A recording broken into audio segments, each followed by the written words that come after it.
সময় সংকীর্ণ, আমার কথা হয়তো আপনারা একটু শুনেছেন। আমি পূর্বে মহিলা ছিলাম। আমার বাড়ি হলো সিরাজগঞ্জ জেলা তারাস থানা, তারাস সদরে আমার বাড়ি। আমার বাবা একজন সাবেক সেনা সদস্য। আমরা 3 বোন ছিলাম, আমি সবার ছোট। আমার বড় যে বোনটা, সবার বড় বোন জেনারেল শিক্ষিত এবং একটা চাকরি করে পল্লী বিদ্যুতে, সে কেশিয়ার। আর আমার বড় যে বোনটা, সেও একজন আলেমা। বগুড়া খাতুনে জান্নাত রাদিয়াল্লাহু তাআলা আনহা মহিলা কওমি মাদ্রাসাতে আমার বোন পড়েছে এবং তার দেখা দেখি আমিও ওই মাদ্রাসাতে পড়েছি। আমি সেখানে শরহে বেকায়া পর্যন্ত পড়েছি, দাওরা ফারেক করার নসিব আমার হয়নি। এবং ওখানে পড়া অবস্থাতেই এসএসসি পরীক্ষা দেওয়ার জন্য ভর্তি হই তারাস মহিলা স্কুল, তারাস গার্লস স্কুলে ভর্তি হই এবং 2015-তে এসএসসি দেই, 2017-তে দেই এসএসসি। কলেজও মহিলা, তারাস মহিলা ডিগ্রি কলেজ। এবং আমার জীবনে 2009 সালে মাদ্রাসাতে গিয়েছি, আর 18 সালে আমার জীবনের এই চেঞ্জটা হঠাৎ করে আসে এক রাত্রিতে। তো এই 9টা বছর, 2009 থেকে 18 পর্যন্ত, এই পরিবর্তন পর্যন্ত খাস পর্দা করেছে। এজন্য আমার মা আপনাদেরকে বলবো, আপনারা পর্দা করবেন। আর এখানে যারা বাবা ভাই স্বামী আছেন, বাড়িতে পর্দার ব্যবস্থা করবেন। বুঝতে পেরেছেন? পর্দার ব্যবস্থা করবেন। তা আমার এই ঘটনাটার পরে তো অন্যরকম একটা অবস্থা। আমি শুধু বলি যে আল্লাহ, আমার রুহের সাথে কি এত লোকের দেখা হয়েছে?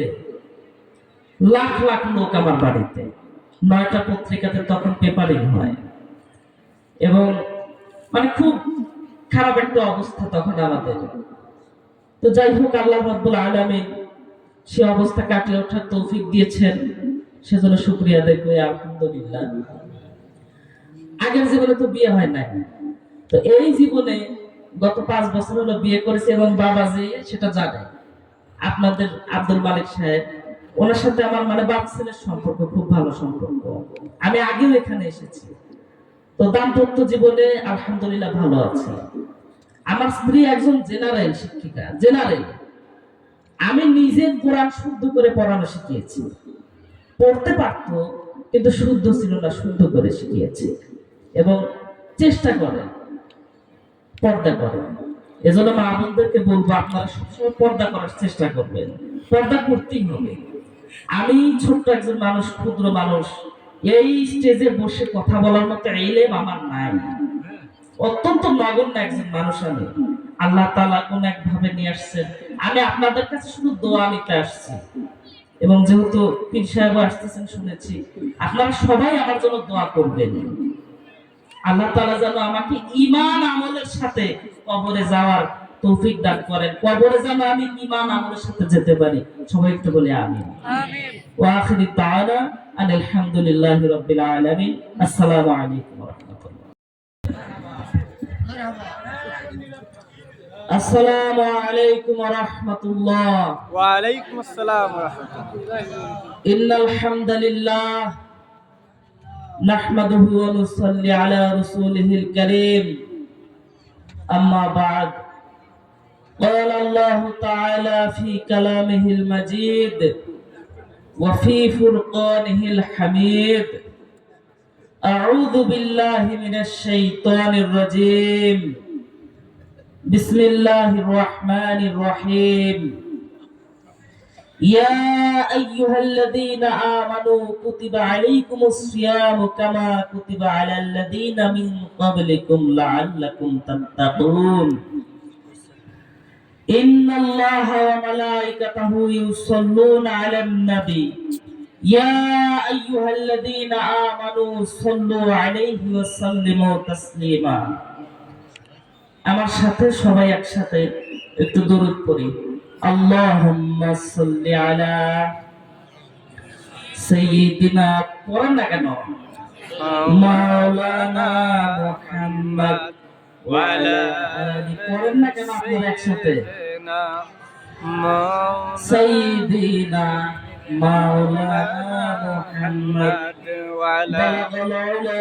بكماله كشف الدجى بجماله حسنت جميع خصاله صلوا عليه وآله আলহামদুলিল্লাহ। সময় সংকীর্ণ, এই জন্য আপনারা মন খারাপ করতেছেন। আলহামদুলিল্লাহ, সমস্ত প্রশংসা সেই মহান রবের, রব্বুল ইজ্জতের দরবারে, যে আল্লাহ তাআলা আজকে আমাকে আপনাকে দুনিয়াবি সমস্ত ফিতনা ফাসাদ থেকে বিরত রেখে একটা হক্কানি শিরক মুক্ত একটা মাহফিলে বসার তৌফিক দান করেছেন। এজন্য সবাই শুকরিয়া আদায় করে বলি আলহামদুলিল্লাহ। আলহামদুলিল্লাহ। সবাই উম্মতের কান্ডারি, শফিউল মুজনিবিন, ইমামুল মুরসালিন, খাতামুন নবিয়্যিন, প্রিয় নবীর প্রতি সবাই একটু মহব্বতের সহিত দরুদ পাঠ করি। সবাই বলি সাল্লাল্লাহু আলাইহি ওয়াসাল্লাম।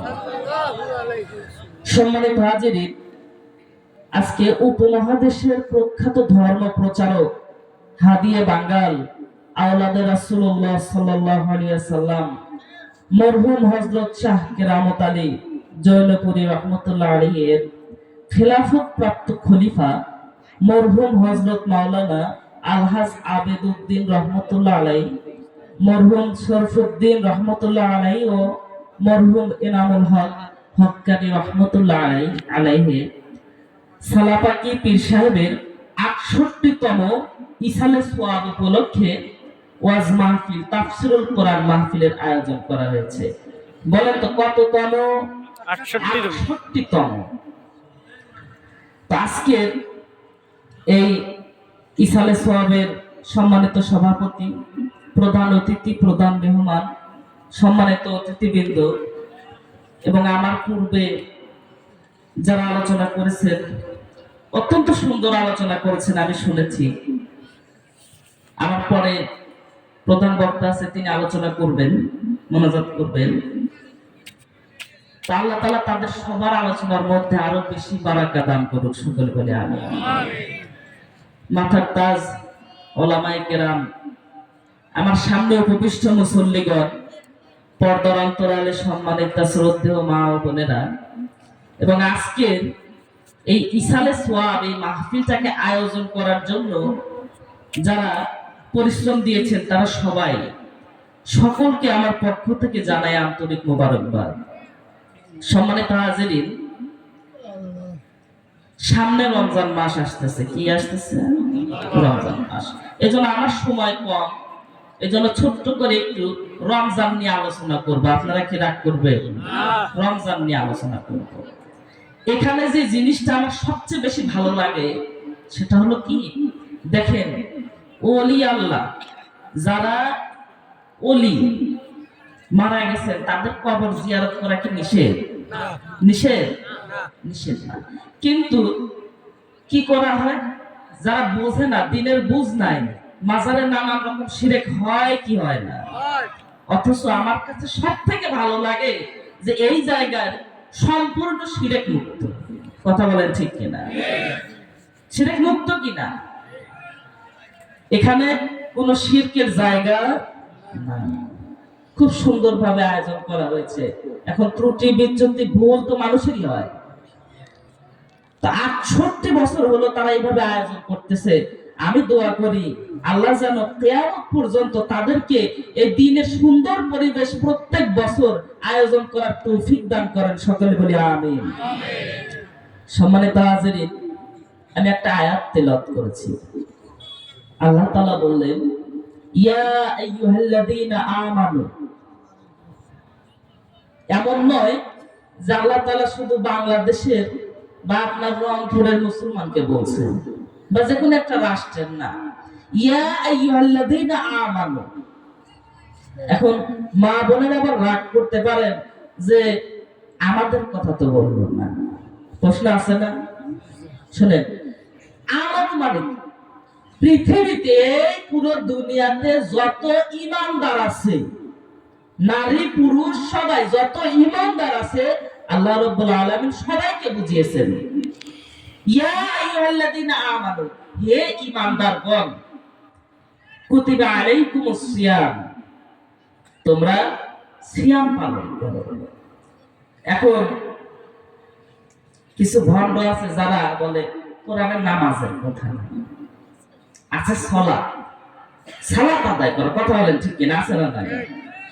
সালাত হলো আরবি, সালাত আরবি, এর বাংলা অর্থ হলো নামাজ। এটা তো বুঝতে হবে নাকি? আচ্ছা, ঠিক তেমনি ভাবে সিয়াম মানে হলো, সিয়ামটা হলো আরবি, রোজা আরবি। আমরা বাংলায় বলি রোজা, বাংলায় কি বলি ভাই? রোজা। আল্লাহ তাআলা আমাদেরকে সিয়াম পালন করার কথা বললেন। কিভাবে? কামা কুতিবা আলাল্লাযীনা মিন ক্বাবলিকুম লাআল্লাকুম তাত্তাকুন। এই রোজা শুধু আমরাই পালন করি না, আমাদের পূর্বপুরুষ যারা ছিলেন তারাও পালন করেছে, তাদের উপরেও এই রোজা ফরজ ছিল। কি ছিল? ফরজ ছিল। দেখেন, এই রোজা এমন একটা ইবাদত, অন্য কোন ইবাদত সম্পর্কে আল্লাহ রাব্বুল আলামিন এত স্পেসিফিক ভাবে, এত সুনির্দিষ্ট ভাবে বলেন নাই রোজা সম্পর্কে যেভাবে বলেছেন। কেন? আল্লাহ তাআলা বললেন as-sawmu li ওয়া আনা আজজি বিহি, আর আরেক জায়গায় বলেছেন ওয়া আনা উজজা বিহি। আল্লাহ তাআলা বললেন as-sawmu li, রোজা হলো আমার জন্য। সুবহানাল্লাহ পড়েন। রোজা কার জন্য? আল্লাহর জন্য। তো আমরা বলতে পারি, মনের ভিতরে প্রশ্ন আসতে পারে যে হুজুর রোজা আল্লাহর জন্য, তাহলে নামাজ তো আল্লাহর জন্য পড়ি, আল্লাহ তাআলা সালাতুলি কেন বললেন না? আল হাজ্জুলি কেন বললেন না? যাকাতের কথা কেন বললেন না? শুধু রোজা কেন বললেন? প্রশ্ন আছে না নাই? এর উত্তর হলো, রোজা হলো এমন একটা ইবাদত, নামাজ দেখা যায় যে এক ব্যক্তি নামাজ পড়ে না, অনেক সময় এরকম একটা ইসলামিক পরিবেশে পড়ে গেছে, নামাজ পড়তেছে, তাহলে লোক দেখানোর জন্য করলো কিনা? লোক দেখানোর জন্য পড়েছে। নামাজ পড়ে না, ইসলামিক একটা পরিবেশে সে একটা ইয়েতে পড়ে গেছে, নামাজ পড়তে হবে, পড়তেছে। তাহলে কি একনিষ্ঠ ভাবে সে আল্লাহর সন্তুষ্টির জন্য পড়তে পারলো? হলো না। আচ্ছা, হজ, অনেক টাকা পয়সা আছে, হজ না করলে মানুষ বলবে হজ করে না, হজ করে আসছে মানুষ বলতে হাজি, হাজি সাহেব সম্মান দিচ্ছে। কথা বলে দুইটা গেল। যাকাত, এটা আরো বড় লোক দেখানো, সবাই এক না, সবাই এক না। আমরা কাপড় দিয়ে যাকাত দিই, কাপড় দিয়ে যাকাত দেওয়া নিয়ম কে শিখেছে? কাপড় দিয়ে একদম লাইন করে দাঁড় করে দেখাচ্ছে মানুষের যে যাকাত দিচ্ছে, আছে না নাই? তার মানে এইটার মধ্যেও আমাদের নিয়তে গড়বড় আছে, আছে না নাই? বাদ থাকলো কি? রোজা এমন একটা ইবাদত, রোজাদার যদি, যে ব্যক্তি রোজা রাখে না, অনেক মানুষ রোজা রাখে না, হয়তো 4টা 5টা এরকম রোজা করে, 30টা করে না। তো যে ব্যক্তি রোজা রাখে না, ওর মধ্যে তো ভয় কম। কথা বলেন ঠিক কিনা? ভয় কম। তো সেই ব্যক্তিও যখন যে রোজা শেষ হয়ে যাচ্ছে, রমজান শেষ হয়ে যাচ্ছে, 2-3টা করি, তো ওই ব্যক্তিও যখন রোজা রাখে, সে যদি ইচ্ছা করে গোপনে গিয়ে গোসল করার সময় পানি খেতে পারে কি পারে না? পারে কি পারে না? খায় না কার ভয়? খায় না কার ভয়? আহা, কি ইবাদত! শুধু তাই না, দেখবেন রমজান মাসে বাড়ির মহিলারা খুব ব্যস্ত থাকে রান্না বান্না, খাবার রান্না করতেছে, রেখে যাচ্ছে, দেখার তো টাইম নেই, আছে অনেক রকম ইফতারি বানাচ্ছে। তো ওই ব্যক্তি যদি মনে করে যে আমি একটু টুক করে খেয়ে নেই, টুক করে খেয়ে নে, খাবারটা একটু নেই নে, গোপনে গিয়ে কেউ দেখবে না, খেয়ে নেই, ওকে কি ফেরেশতা এসে মাথার উপর বাড়ি দিবে, গলা চিপে ধরবে? খায় না কার ভয়? একদম ইফতারের 1 মিনিট আগ পর্যন্ত ওই ব্যক্তি খাবার খায় না, পানি খায় না। আল্লাহ, কি একটা ইবাদত! এইবার কি বোঝা গেল বিষয়টা, যে এত স্পেসিফিক ভাবে আল্লাহ রাব্বুল আলামিন কেন রোজার কথা বললেন? আমরা রোজা রাখবো তো? শোনেন, আমার তো এই অভিজ্ঞতা ছিল না, আমি এখন আমার অভিজ্ঞতা হয়ে গেছে, যে বাজার ঘাটে দেখা যায় সব বয়সী মানুষ, আপনাদের বলতেছি না, মানে মধ্যম বয়সী, অল্প বয়সী, বেশি বয়সী, সব বয়সী লোকজনই দেখা যায় যে বাজার ঘাটে চা স্টল থেকে বের হয়। রোজা নাই, আছে না নাই? রোজা নাই, কষ্ট লাগে। গত বছর রোজার ঈদের আগে আমি যখন সেলুনে গিয়েছি, তখন যে চুল কাটতেছে হিন্দু ব্যক্তি, সে বলে নাই। আমার পাশে আর একজন ছিল, সে মুসলমান, মুসলমানের সন্তান, মুসলমান, রোজা নাই, রোজা নাই, সিগারেট খাবে। তো আমাকে বলতেছে, ওই সেলুনের মালিক, উনি বলতেছে যে ভাই আপনি তো রোজা আছেন, আপনার কি অসুবিধা হবে? বললাম না, আমার ইমান কি এত দুর্বল নাকি যে আমার সামনে খাবার দেখতেছি তাই আমার ইমান দুর্বল হচ্ছে না? সিগারেট খাবে, আমার কি হয়েছে? ওর যদি ইজ্জত না থাকে, ওর যদি ভয় না থাকে, আমাকে সাক্ষী রেখে, আমাকে সাক্ষী রাখলে যা ওই রোজা নাই। কথা বলেন ঠিক কিনা? গুনাহ করতেই সে সাক্ষী রাখতেছে। সম্মানিত হাজিরিন, আমরা এমনিতেই গুনাহগার। কিয়ামতের দিন যখন আল্লাহর কাছে দাঁড়াবো, এমন আমল আমাদের নাই যে আমল দিয়ে আমরা হিসাব দিতে পারবো। হিসাব দিয়ে জান্নাতে কেউ যেতে পারবে না। পারবে? পারবেন? এমন কেউ আছেন? কেউ পারবে না। আল্লাহর দয়া, আল্লাহর দয়া চাইতে হবে। সব সময় একটা কথা বলবেন, আল্লাহ আমি গুনাহগার, আমি গুনাহগার, আমার মতো গুনাহগার তোমার দুনিয়াতে কেউ নাই। কিন্তু যদি তোমার রহমতের দিকে তাকায়, তুমি তোমার রহমতের দিকে তাকিয়ে আমাকে মাফ করে দাও, এভাবে বলা যাবে না? এই যে সামনে রমজান মাস, এই রমজানের পরে দ্বিতীয় পরের রমজান তোমরা নাও পেতে পারি। কথা বলেন ঠিক কিনা? ওই ব্যক্তি হতভাগা, দুর্ভাগা, কপাল পোড়া, রমজান মাস পেল কিন্তু নিজের গুনাহ মাফ করাতে পারল না। তা আমরা যেন হতভাগা না হই, আমরা সবাই রোজা রাখবো। পারা যাবে না? সবাই একটু হাত তুলে একটু ওয়াদাবদ্ধ হই, আমরা একটু বলি, হে আল্লাহ, আমি বিগত দিনে যত গুনাহ করেছি তুমি মাফ করে দাও। আমার জীবনে আর কোনদিন ফরজ রোজা ভাঙবো না, ফরজ রোজা আদায় করব ইনশাআল্লাহ। হাত নামাই, এরপরে বাকিটুকু আপনাদের ইচ্ছা। সম্মানিত হাজিরিন, আল্লাহ তাআলা এই রমজান মাস এত বরকতময়, কোরআন নাজিলের মাস। কিসের মাস? কোরআন নাজিলের মাস। কোরআন শুধু পড়লে হবে না, বুঝে পড়তে হবে। কিভাবে পড়তে হবে? বুঝে পড়তে হবে। দেখেন আল্লাহ তাআলা বললেন, শাহরু রমাদানাল্লাযী উনজিলা ফীহিল কুরআন হুদাল লিন-নাস ওয়া বায়্যিনাতিন মিনাল হুদা ওয়াল ফুরকান। আল্লাহ তাআলা রমজান মাসে কোরআন নাজিল করেছেন। কি নাজিল করেছেন? এই যে মহাগ্রন্থ আল কোরআন। এই কোরআনকে যদি আমরা শুধু ধর্মগ্রন্থ বলি তাহলে আমরা ভুল করব। আল কোরআন শুধু ধর্মগ্রন্থ নয়, পূর্ণাঙ্গ জীবন ব্যবস্থা। পূর্ণাঙ্গ কি? জীবন ব্যবস্থা, শুধু ধর্মগ্রন্থ নয়।